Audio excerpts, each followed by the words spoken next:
iba-ibahin nyo raw ang wedding video na ito dahil hindi raw ito same-day edit, ha? Naka-VHS pa. Ang newlyweds na video, ang mag-asawang sina Ramon at Minda mula sa Dingalan, Aurora. Ang kanilang wedding video nakuha sa VHS. Hindi po namin inaakala na magbabiral po yung kasal po namin noong taong 1994. Message nilang kasuotan na mala K-drama pa ang gown. Pero ang love story daw ni Ramon at Minda, mala K-drama rin pala. Noong 1990, nang umuwi si Ramon mula Cabanatuan para magbakasyon sa kanyang tiyahin sa Dingalan, Aurora. Si Minda naman galing Maynila at umuwi naman para sa kanyang debut. Nagkataon po nagkasabay kami ng bus na papunta po rito. Nasa Gabaldon na kami. Yung bus na sinasakyan namin ay nasira. Ang aberya naging blessing in disguise dahil dito nagsimula ang kanilang love story.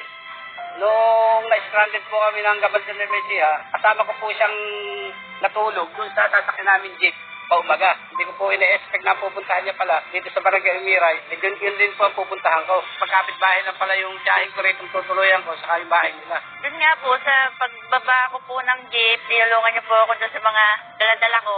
Ang mukha naman kasi pong mabait doon, tahimik. Kaya... Nandiligaw ako, kailangan mag-ahad. At ang kanilang pagliligawan, umabot lang daw ng 1 linggo. Pag gusto mo, sagutin mo na, ay patatagalin mo pa, eh, ganun naman din ang pupuntahan doon. Magkalayo man, nagkasya na muna sa pagiging pen pal.